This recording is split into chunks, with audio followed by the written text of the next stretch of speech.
The High Five Grant is a business competition that's specifically for mom-owned companies.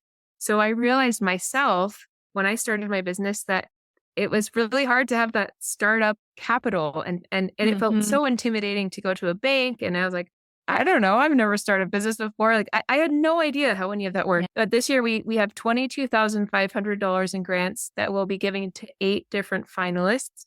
So the top grant prize is $10,000. And these grants never have to be paid back. It's about the confidence and the momentum that helps women build. Welcome to Business Origin Stories. I'm Amy Schutte, your guide to crafting a magnetic message for a profitable business. This is the podcast for you if you're ready to claim the transformative power of your own origin story and use it to create a brand that finally stands out. We're here to level up, but more importantly, I'm here to help you elevate your influence, your community, and your impact on the world. Go ahead, hit that subscribe button wherever you're listening. And remember, the stories you tell yourself are your greatest currency. Hello, and welcome back to the Business Origin Stories. Today's conversation feels like a full circle moment for me. If you've been listening for any amount of time, you know that I started my business because I had a big heart to be home with my kids and also create a successful business. And at that time, 7 years ago, the landscape online looked very different for women doing this. And so it's been really neat to see some of the women that started around the same time as I did, creating really successful businesses and doing it on their terms. And my podcast guest today is Crystalee Beck. She is a wife, a mama of 4, an award-winning speaker, and founder of Comma Copywriters, which is one of the fastest growing companies in Utah. She's been named twice on the Mountain West Capital Network's list of Utah 100. Crystalee leads her 30-person team at Comma with a life-first approach. If you have kids and you are trying to do anything in the world that is hard and challenging, this is going to be such a refreshing conversation for you. If you don't have kids and you're just kind of wondering, how are people doing this? This is the conversation. Crystalee does not hold back. She gives us such gorgeous advice. She's very authentic and vulnerable and real in this conversation.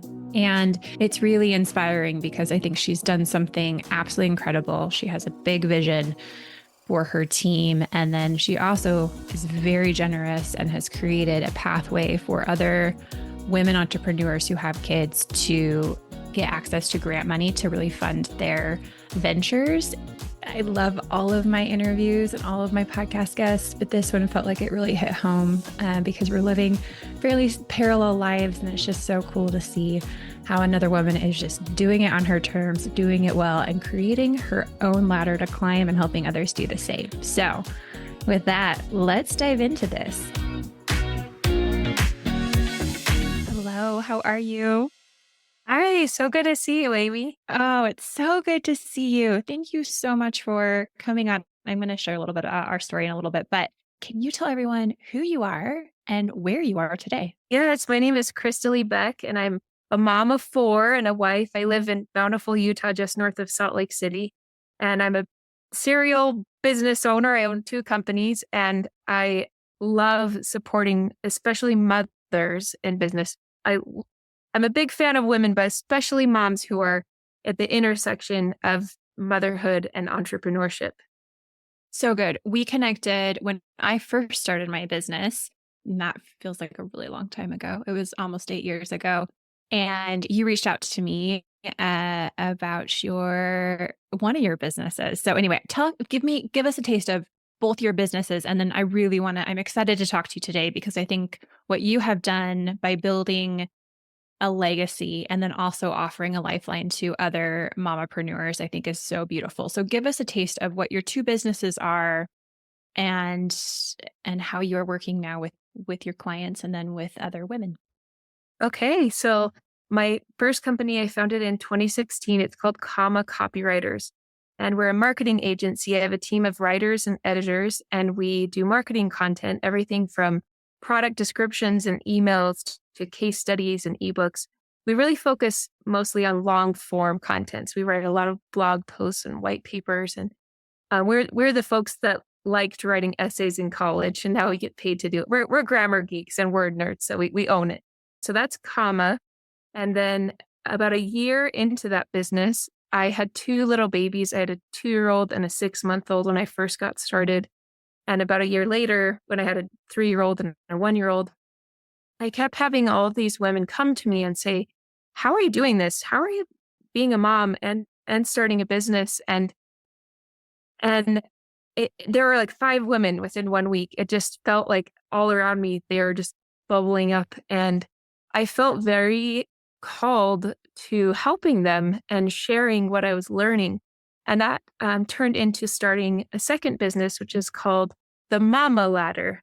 So instead of climbing a corporate ladder, to create your own ladder that fits your family. And we did a photo shoot with some brightly painted ladders with my 2 little babies. And since then, we have hosted workshops and retreats for hundreds of women. And we host the High Five Grant for Moms, which is as far as I know, the longest running business grant competition specifically for mom business owners. Mm, that's so good. And how long have you had both of those open and running? Talk to me about, because you've been in business quite a while, which I love, because I feel like when I first started, a lot of the people that I followed online have become, kind of a statistic now and are not around anymore. And so what I love is you've had some longevity here. So give us some dates. When did you start all this? Yeah. Well, and just to back you up, I mean, statistically, 50% of businesses don't make it to their 5th birthday. So when we made it to our 5th birthday at Comma, I was like, we need to throw a party. So we did. We threw ourselves a birthday party. And this year was our 4th party. So it was our 8th birthday party in April. And we make a big deal out of it. And we always do a theme. This year was a Paris theme for the Paris Olympics. And we all dressed with like berets and stripes and kind of Parisian outfits. And I always have my kids come to that birthday party. So they were in their little Parisian outfits too. So 8 years for Comma and 7 years for the Mama Ladder. And I will say that for the Mama Ladder, I basically did a 2-year pause during COVID between my own miscarriage and then having a rainbow baby and just everything that was happening in the world during those years. I needed to stop something. I needed to get something off my plate. So I put the Mama Ladder on a pause and then turned it back on basically in 2022. I'm sorry about your miscarriage and congrats on your rainbow baby. That's so sweet. You? It is COVID, that time period was such a big deal for all of us in so many different ways. And I found there were so many other personal things that people were going on behind the scenes, and it really shifted how we did things. And so I was just saying before we started recording that you just popped back up on my algorithm, which was so great on Instagram. And you were like, yeah, because I had to let some things go, which that's a hard thing to do though. Can we talk about that? Yeah, because I do think absolutely. we often start businesses or start passion projects and then life happens, and you are a big believer of creating your own ladder, creating your own life on your terms. I would love to know how you make your decisions throughout your days, your years, to really prioritize what matters most to you. Can we go there? Yeah, absolutely. This is actually one of my favorite topics is being intentional with time and energy. I think about it every day, and it's a daily triage, deciding where am I putting my energy today. So for that particular decision in 2020, at that point, the Mama Ladder had been in business since 2017. So it had been like 3.5 years, and we'd really had some momentum. And actually, I remember we had our 4th Mama Spring Break scheduled to be in Arizona at this cool cowboy ranch. We were going to go horseback riding, and we had the speakers lined up and the women lined up to come, and it had been so much work. And I mean, this is like a, $30,000 to $40,000 investment to get all the pieces together. And then it was scheduled for the last weekend of March 2020. And as the beginning of March, things started to get weird. And then by the second week of March, I had women who were dropping out. And I had this kind of crazy moment where I was like, what is this thing? Is this even real? Because it was, no one knew what it was yet.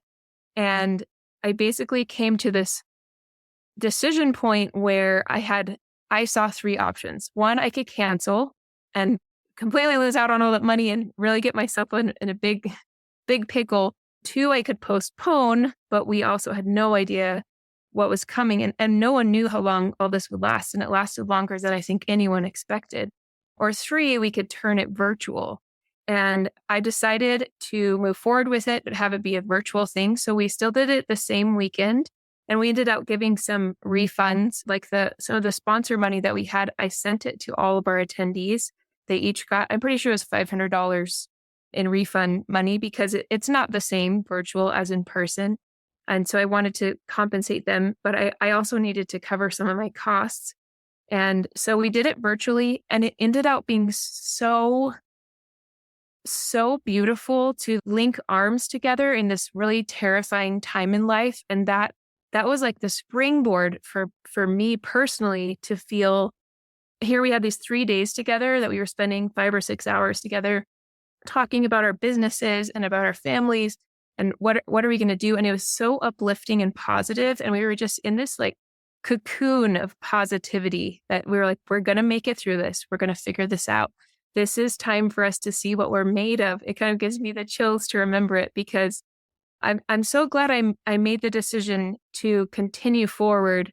I needed to financially, but also for the emotional support that we all needed at the time. And then getting further into that year, by the time it was like June or July, and I was running a weekly group called Mama Power as a community of women we'd meet every week. We had, at the highest point, we had about 30 women in the community that we'd meet once a week for an hour or two and talk about what was happening in their businesses. And I realized that, and I was early in my pregnancy that later was a miscarriage, between having 3 kids and a pregnancy and running my own business, helping all these women with theirs and dealing with all the things happening that year. My tank was empty. I had nothing left to give. And so when I kind of examined everything on my plate, really, I'm more passionate, honestly, about helping women in their businesses than I am about content writing. But content writing is my profit center. That's where I make money. And so looking at that, where the Mama Ladder is much more about passion for me than profit, I decided that I needed to put that on pause and focus and not be a hypocrite. I didn't want to be preaching this message that you can take care of yourself and your family and your business and not be doing it myself. So I made the hard call, and I stopped the Mama Power community, and it hurt. I mean, I cried. Like I didn't want to let these women down, but I also couldn't let my own kids down. And so, yeah, I put it on pause for 2 years, and we didn't host a retreat. We didn't really do anything for 2 years. And then I ended up having my rainbow baby, and then turning back on the Mama Ladder, the 3 initiatives that we do, our retreat, our workshop, and our grant in 2022. Thank you for sharing that story. I think it is so hard sometimes. It definitely is, because I think we always have to keep coming back to our own values and letting other people down, or not marketing the way we maybe want to market, because our values of family or freedom or whatever that thing is often can take precedent. And that can be a really hard call. But what's the alternative, right? Burnout, stress, causing problems within your relationships and your families too. And so I just want to acknowledge what a powerful choice you made. And I also love that you played within that season what you needed to, and also it was still there for you when you were ready to pick it back up. So we can always trust that happens as well, And I will say, for those listening who, like me, are multi-passionate, I see Yes. you and I get you, because I Yes. am one of those people that I like to do a lot of different things at the same time. Me choosing to focus my work energy on one business was the best thing I've ever done for that business. So we doubled our revenue 3 years in a row. And from that growth, I mean, we were able to really explode. And I mean, Comma is now for the fourth year in a row, one of the fastest growing companies in my state in Utah. And I've been able to hire full-time employees. I've been able to create more opportunities for my team where we're all making more money. And I realized that by me, because ultimately I'm very passionate about helping mothers have life first work that supports their life. I don't believe in work-life balance. I think that's backwards because it puts work first. I believe in life first. And I realized that even if I couldn't be there for that community of 30 women or so for the Mama Power business owners, I could create life first work for my team.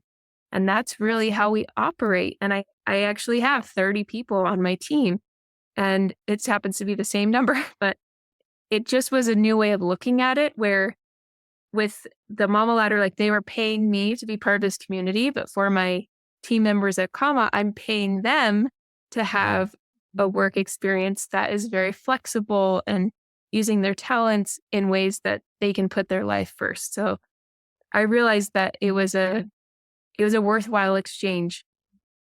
I love that. Talk to me about how you have, because I think this is a huge accomplishment, right? Doubling your revenue every year, growing a big team, you've been recognized in your state as I just saw one of your reels about being, one of the fastest growing companies.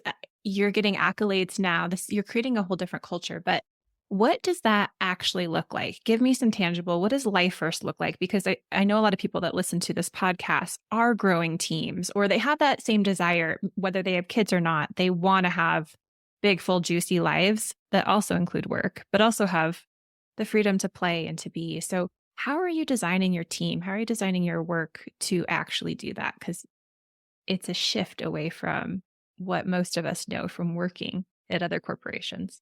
Yeah. Well, I think it starts with you as the owner, with setting the tone and the culture. And from the very beginning of my business, I decided that I wanted to work part-time. So this entire time for 8 years, like the work that I do, I have a time constraint that I put on myself that I work between 20 to 25 hours a week. I did give myself a little window earlier this year just because I wanted to, that I extended it to 30 hours a week. But then with this summer, with my kids being off for the summer, I'm honestly probably working more like 15 to 20 hours a week. I'm like, I've got to get more work done. I don't feel any mom guilt. I'm playing really hard. I'm like, I need to get more work done. But I think when you as the owner are really clear on what your boundaries are for your life, for me personally, on a day-to-day basis, I've done my 3 Bs for years, and it's body, babies, business, where at the beginning of the day, I try to have some time for me to take care of my body, whether that's going on a walk or lifting weights or going on a hike. This morning, I went on a 1 mile walk, and then I took my kids to get back to school haircuts. And then I took them to the park where I brought weights and I was lifting some weights so I could still get some body time in for me. And then the afternoons for me are my work time. My work time is usually between 11 to 4. And so where that's been the pattern for me for this whole time, all these years, I fully respect that my team needs, let me rephrase that. I fully respect that they're adults and that they deserve to schedule their time and use their energy in the ways that make sense for them. So if they want to work, some people work really well at night. That's awesome. And I happen to own a company where our services are not time bound or location bound. So the only constraints that we have for our team, our number one value is freedom. The second is accountability, that you show up and own your work. So the constraint is your work needs to be on time and it needs to be high quality. But besides that, I don't care if they work in their pajamas. I don't care if they work from 5 to 8 in the morning or 8 to midnight at night. I really don't care. I just care that it gets done and it's done well. And so it completely relieves me from the micromanagement of monitoring their time. What I'm looking for is result. And I think if if business owners can shift to be more results focused than butts in seats focused, who cares how long someone is sitting in their seat or when they're in that seat? We can trust adults to work in ways that work for them best. I like that you called out your company's values. Do you just have the two, the freedom and accountability, or did you create other ones that everyone that's onboarding with you, you're like, listen, this is how Comma works. This is what we believe. How did you get that? I love talking about values because I think your 3B values for you are fabulous. I have 3 values that I always am trying to align to. I think it is, it gives us boundaries, it gives us grace, it gives us everything. But how did you get there, and how did you create those? Yes, we officially announced our values in 2021 to our team. We have 5 of them. And Okay. it took us quite a long time to be able to articulate them succinctly. So kind of the framework that I used in the book Traction by Gino Wickman, he talks about that company values are not just to be aspirations that you have on the wall. They need to be how you're already operating. So not something you aspire to, but who you already are. So we did this exercise with my leadership team. We had an overnight stay at an Airbnb where I had all of us bunch of sticky notes and we all picked someone on the team who we thought really emulated like company values, and then wrote out separately what are the things about this person that are really great. So things like they're reliable, they're responsive, they take accountability for their actions, they're confident or whatever. So we had probably 50 words, and it took us several hours. So we kind of put them in groups and narrowed down. So the 5 that we've landed on that we really hold to, and these help us in making decisions on hiring, on firing, on which clients we take, which clients we don't. Our 5 values, we have 5 words, and then they each have a little tagline next to them. So the first is freedom, life first, exclamation point. It's our only exclamation point. So freedom. Second is accountability, show up and own your work. The third is humility, work as a team, no egos. The fourth is curiosity, keep learning and growing. And the 5th is care, put your heart into it. Those are beautiful. I love that. Tell me a little bit about, because I think people listening are probably asking themselves, okay, I have these values of freedom. I want to bring in these values into my company, or if I'm creating a team culture. I'm curious, when you put your head down and said, I'm just going to focus on this business and only work 20 hours a week or maybe 15, what were values? Obviously became a huge part of that, but what were some of the first things you did if people are in your shoes, but a few years behind you? How did you create this team, this culture, these products, these services to really support you being able to work and live your life well? Talk to me about that. Yeah. So a lot of it for me boils down to leaps of trust, where as the founder, I've worn every hat in my business. And when I think back, I mean, I probably had 15 hats stacked up on top of my head as the accountant, as the client manager, as the editor, as the writer. I mean, I did all the things. And over time, there come these windows where you see, and some of it's a gut feeling, and some of it is like seeing your growth, and some of it is just being bold and making the decision. But there are these points where you take a leap of trust and you hire someone who you think can own one of your hats that you can hand to. So example for me, I was a founder salesperson, founder-led sales for 6 years. And I was really getting burned out. I've had more than 1,000 conversations with potential clients, and some of them become my clients, some don't, but about our services. And I was just at the point where I was like, I don't want to talk about this anymore. Like, I'm done talking about it. And I was frankly like I was dropping balls. Like I wasn't following up with people. I wasn't sending the proposals I said I would send. I just didn't want to do it anymore. I'd done it for a long time and it was a lot of pressure to have all of the sales be on me. But at that point, I had been saving money for a couple of years to hire someone. So I didn't have enough for their full salary for a year, but I had enough for 3 months, which is really all you need. You just need them to prove themselves in the first 3 months. And if it doesn't work, then you say goodbye.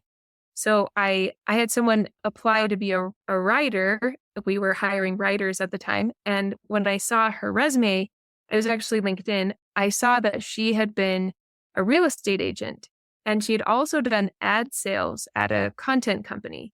And so even though she was applying to be a writer, I had been looking for someone who knew writing and who knew big ticket sales. And so I was so interested in her and I invited her to lunch. And this felt really bold and scary. And honestly, I was feeling a lot of fear, but I was like, I need someone who gets both of these things because it kind of is a unicorn person. Because in the past, I'd had a salesperson who knew sales but didn't know writing, and I'd had a writer who knew how to write, but she didn't know sales.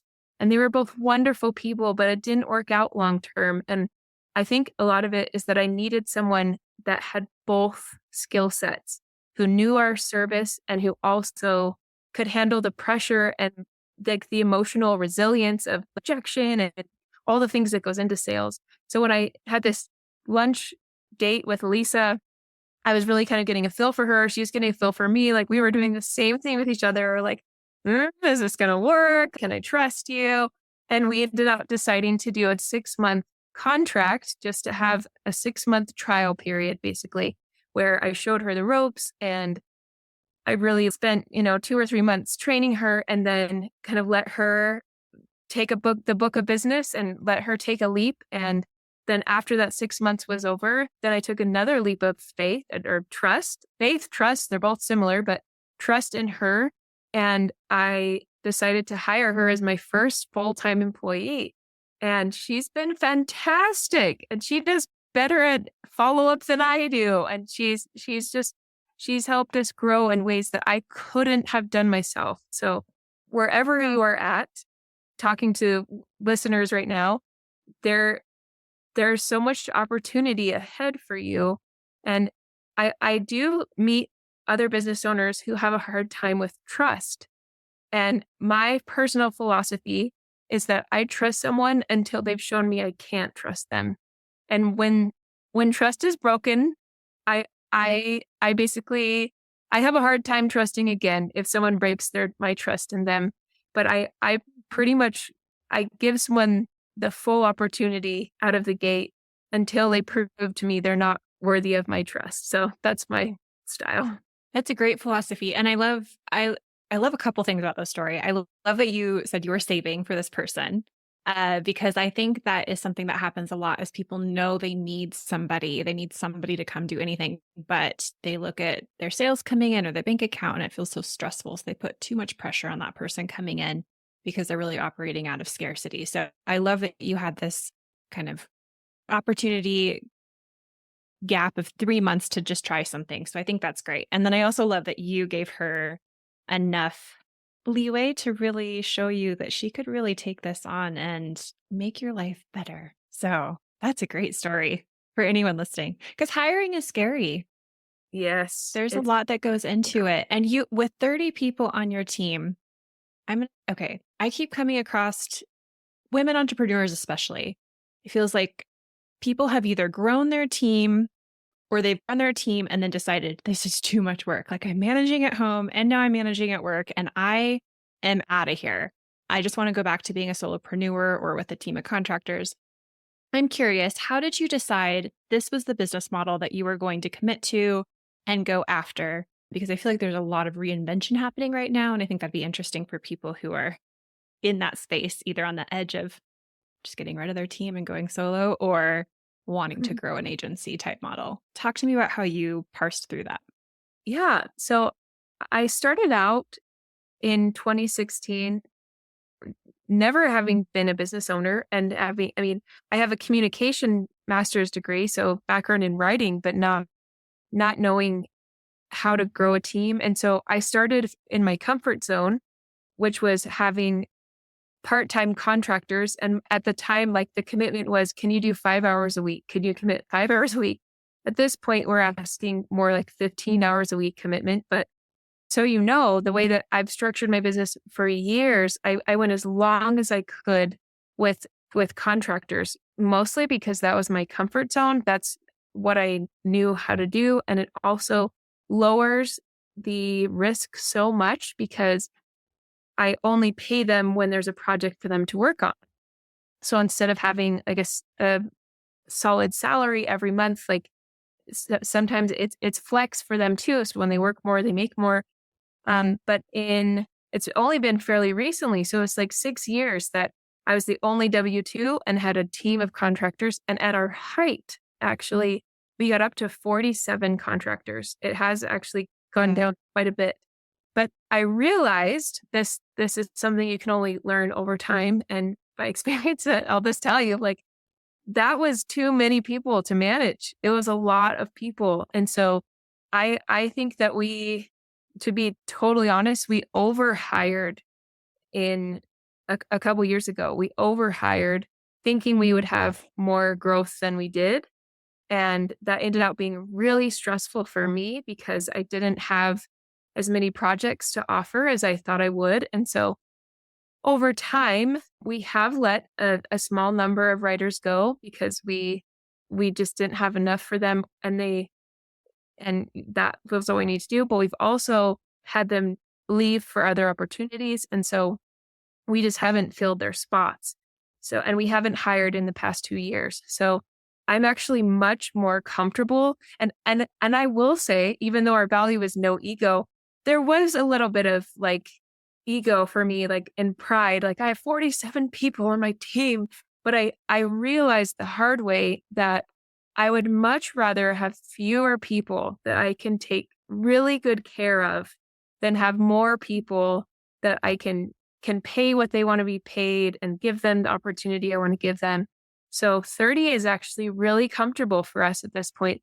And there are 6 of us who are employees. And so the other 25 are still contractors.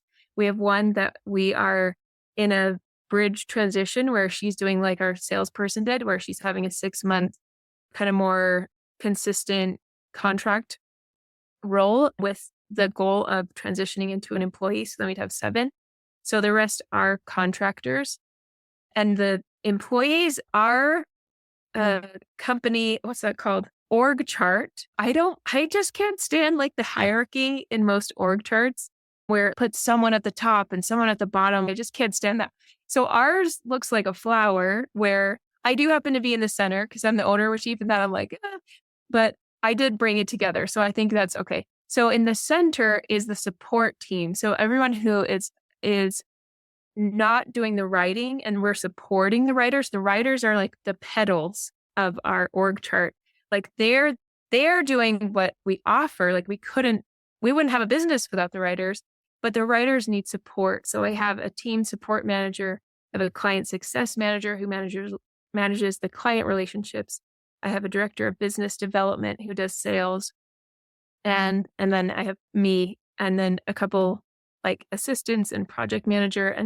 But as far as our core team of support, that's where I've decided to have the employee W-2 roles be.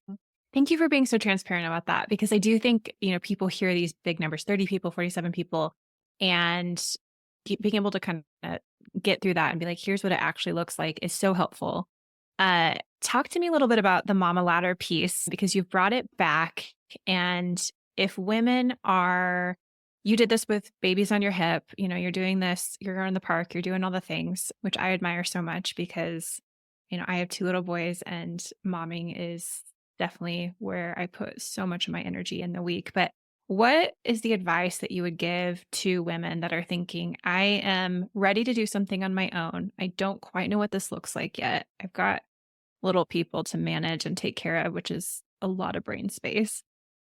What's your first or second? What are those rungs on the ladder? What are your steps to get them to maybe where you are in a few years?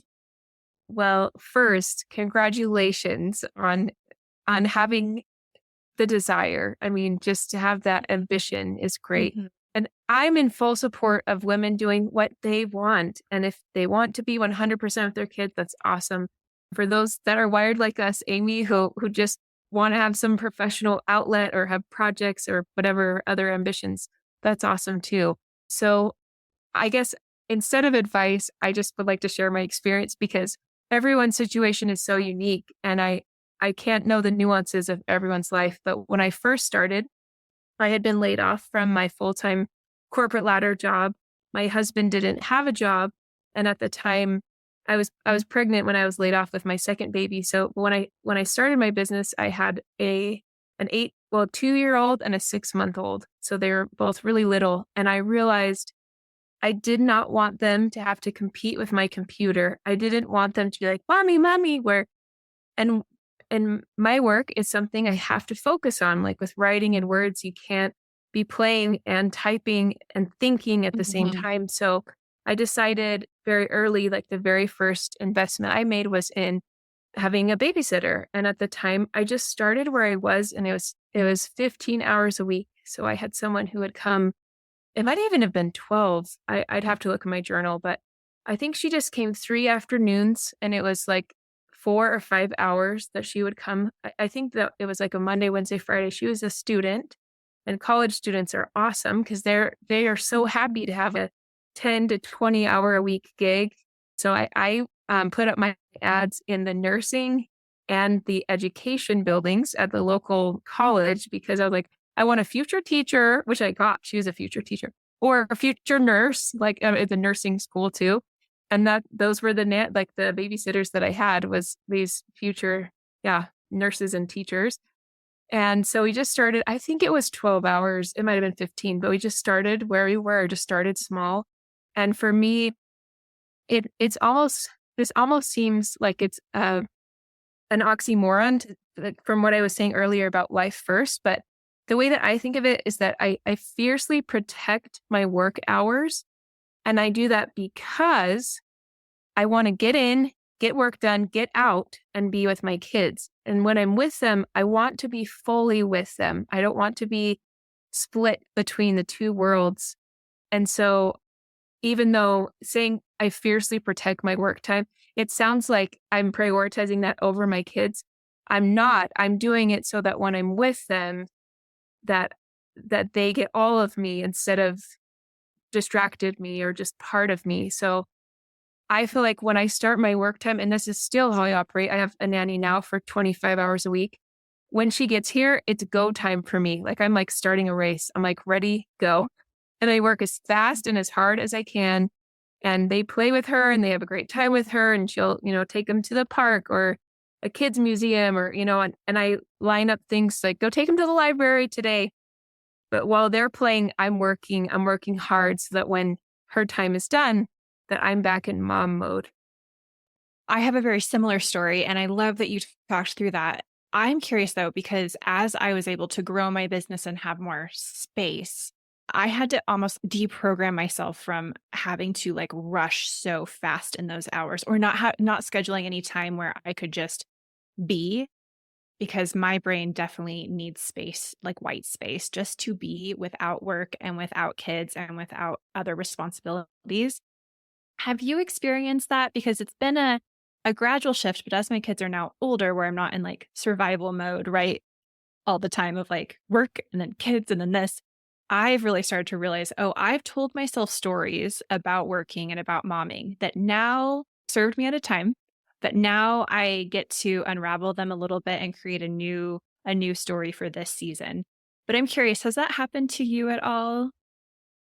It's definitely evolved for me over time for sure. And I hear you and I really respect and honor that you've seen those seasons because I mean I've had different seasons too and I've welcomed 2 new babies. I've had 2 pregnancies and 2 births in the past 5 years and so with each new baby that it's like a totally different ball game, a new dynamic. And so now my youngest is 2.5 and still in diapers, but he's getting a lot more independent in a lot of ways. And so something that two thoughts. I periodically, like 2 or 3 times a year, I sit down and I'm doing it this week actually with the kids going back to school, and I write out my ideal week. And I call it put your ideal week on repeat. So I think through the different areas of commitments in my life, like with my kids, with my husband, with myself, with my company. So I have these protected windows. Like Saturday afternoons is I have 3 to 5 hours every Saturday. My husband knows, my kids know. I usually go hiking. Sometimes I just do whatever I want with that time. I went shopping. I went thrifting last weekend. Like I can do whatever I want with that time, and that's my time for me. And then every day, I need it every single day. I usually try to have my 30 minutes in the morning to go on my walk or say my prayers or whatever it is that I want to do that day.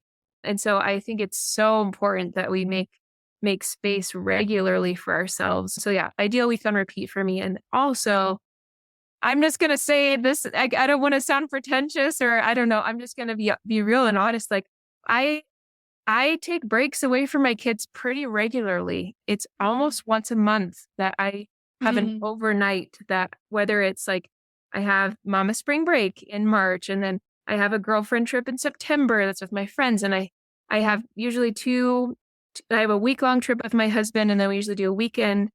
And so when I add it all up over the year, it's about once a month that I have some kind of overnight getaway that is just for me, where I go to a, conference or whatever. And my husband and I did a triathlon last month. And so, I mean, where we were out of state. And so having those periodic, it's every 4 to 6 weeks, and not exactly, but when I average it out over the year, where I'm having one or two, even up to, I usually do 1 or 2 week long trips away.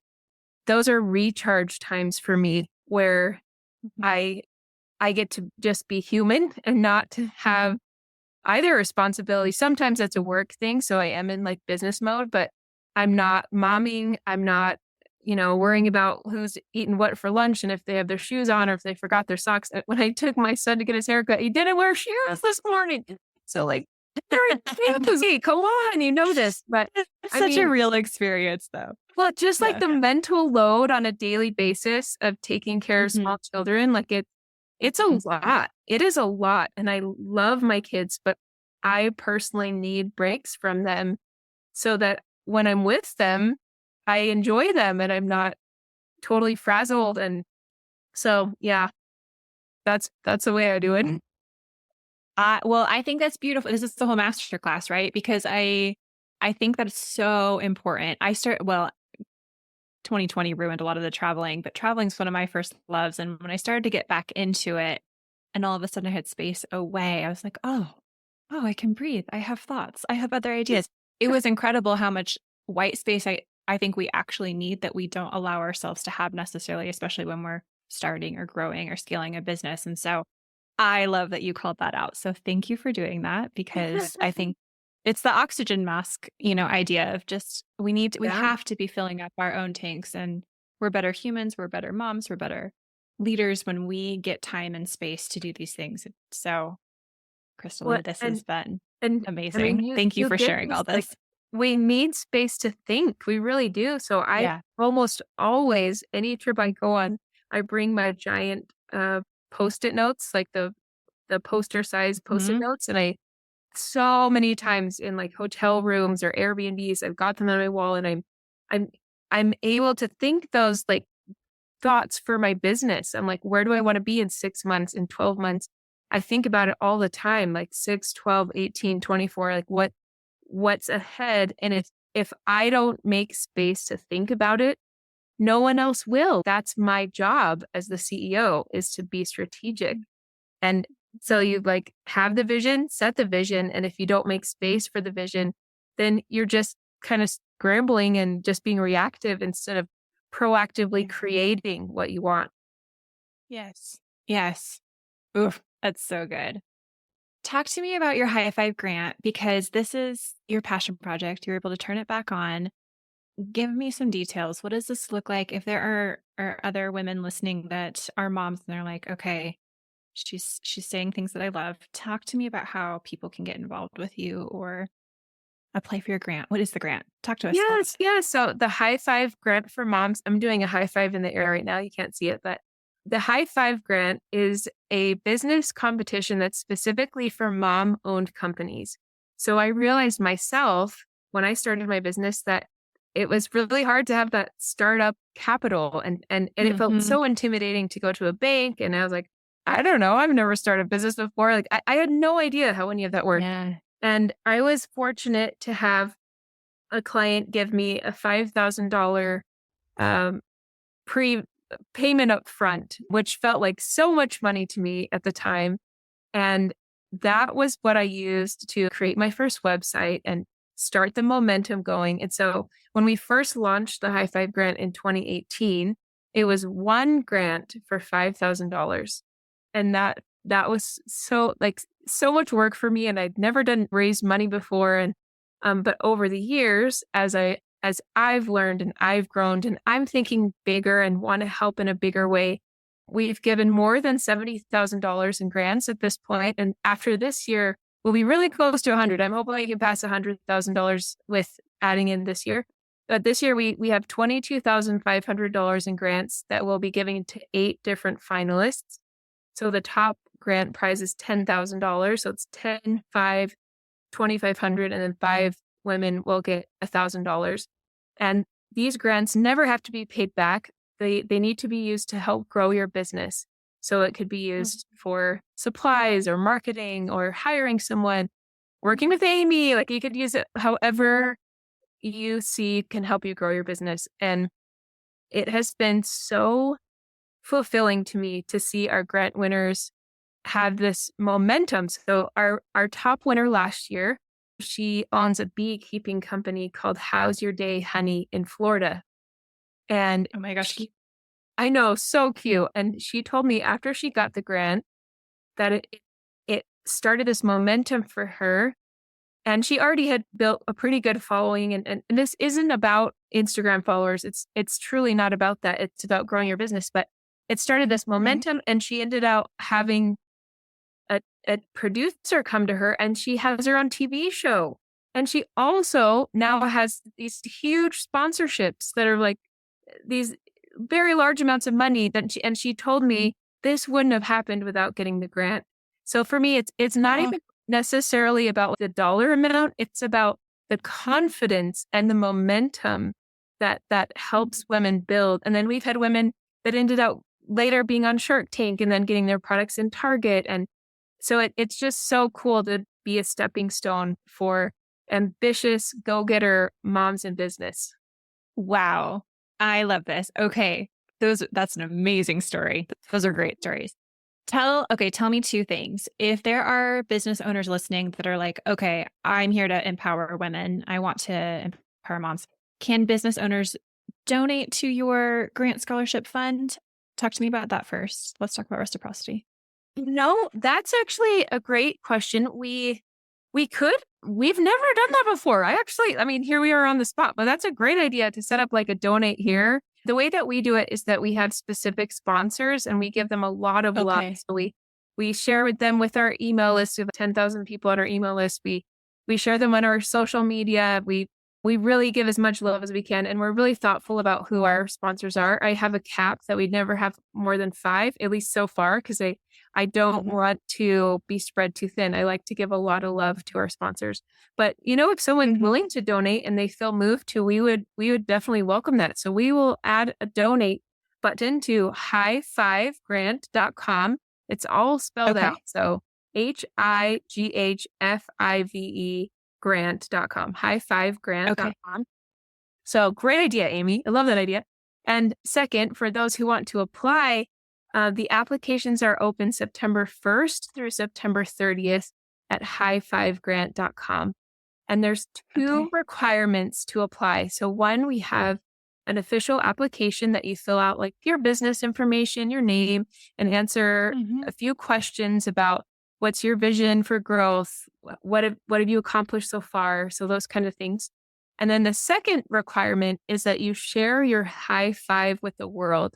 So that looks like writing the why behind your business on your hand And if you go on Instagram, if you look up the hashtag High Five Grant, you'll see more than 1,000 examples of ways that women have done this. And it's the month of September is so inspiring and uplifting with that High Five Grant hashtag, because you see hundreds of women who are sharing their their hearts and their visions and why they started their company. And so Mm. even if you don't apply, I highly recommend applying. It's totally worth throwing your hat in the ring.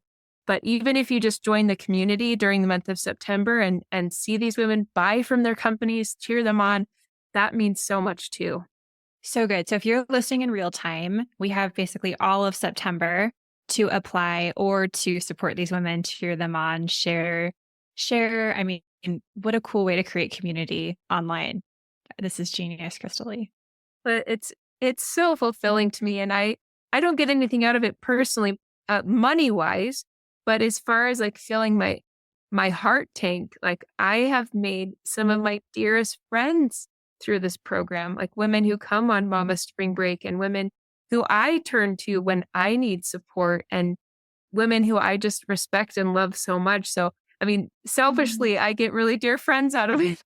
There's always a good exchange. So I Yeah. think that's a great exchange to get your good people. And then talk to us, tell me a little bit about Mama Spring Break. Is that going now? Did you keep it virtual or when you shut things down, was that the last Mama Spring Break? Where are things? Good. Give me Yeah, a good taste. question. So no, that was not the last Mama Spring Break. We brought it back in 2013. So we did finally go to that Arizona cowboy dude ranch, and we did finally have those horseback rides, and it was so much fun. It was a blast. And then last year, no, this year, we're still 2024. We did a cruise to Mexico and Catalina Island. Ooh. Next year, we're just finalizing details, but we're going to Guatemala and we're going to hike a volcano and have volcano baked pizza and ride horses. And it'll be really special. We're staying in these little castitas and we're going with a humanitarian group. So we'll be doing some service while we're there. So it'll be Mama Wow. Spring Break. We have applications open. And so at themamaladder.com, you can see more about that. So we have it open as an application. We we keep it to 12 women or less. So in the future, I do have plans to expand it and have multiple sessions, but for now, I'm making sure I'm managing my energy. But for 2025, well, one session at the end of March, we'll be going to Guatemala, and the conversations that happen at Mama Spring Break, I don't know that there's a better word than soulful. Like it's so full of soul, soulful. Mhm. It's very meaningful. Like we can connect as women, as business leaders, as mothers, and we end up sharing some of our hardest struggles, but also our victories. And there are few times in your life, I think, when you can 100% bring all of you to the table, and Mama Spring Break is one of those times. So it's very special. I I do it as much for me as anyone else because I learned so much from the women who come. Wow. Thank you for sharing. I think there's something so special about retreats and getting in a place with other women who have big dreams, big goals. And also, I mean, I love the humanitarian aspect. It's neat to be able to do that around an event or an activity. So you're, really bonding. And I'm sure you guys keep those relationships for a lifetime because special things happen when you're in community. And I'll just share one of our repeat returning attendees, Charlene. She was actually one of our finalists for the High Five grant in 2019.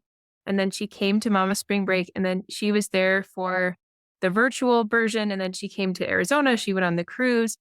And Charlene, something that I was so pleased about when she came to Mama Spring Break, the first time she had one child and she was just getting to see all of us who had multiple children. And she had been trying to decide, like, should we go for another? Like, babies are so hard. And she ended up deciding because of Mama Spring Break to have another child. And I'm not taking full credit for that. That's between her and her husband. But I was so glad that we could help her have the confidence to welcome another child into her home. And so Yeah. now they have two adorable kids, and she's built $1 million plus company that's like taking over Canada, and she's just amazing. So It's not all business. It's not all babies. It's really both, and bringing both those sides of you in a place where you can be seen and heard and loved. Thank you so much for sharing this. You are an inspiration. It's been so fun to watch you on your journey. And thank you for giving us that transparency and authenticity on this conversation, because I know it's going to help so many people.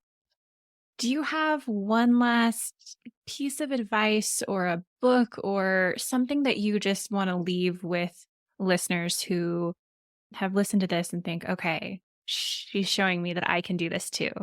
What would you say You can to do someone this listening? too. And it will be your own way of doing it. That for me, it's become really important that I'm not asking people to look at me and think, oh, she's so great. What I want is for you to look at yourself and see your own possibilities and see your own strengths. And you mentioned a book. So a book that I brought to Mama Spring Break this year that we all made posters about, that is really, it's just so beautiful. It's called The Soul of Money.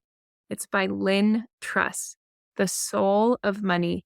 And she was a fundraiser. She raised $150 million for the World Hunger Project to help end world hunger. And in the course of her career, she met with the wealthiest of the wealthy and those with the poorest resources. And what she teaches in that book is so stunningly beautiful.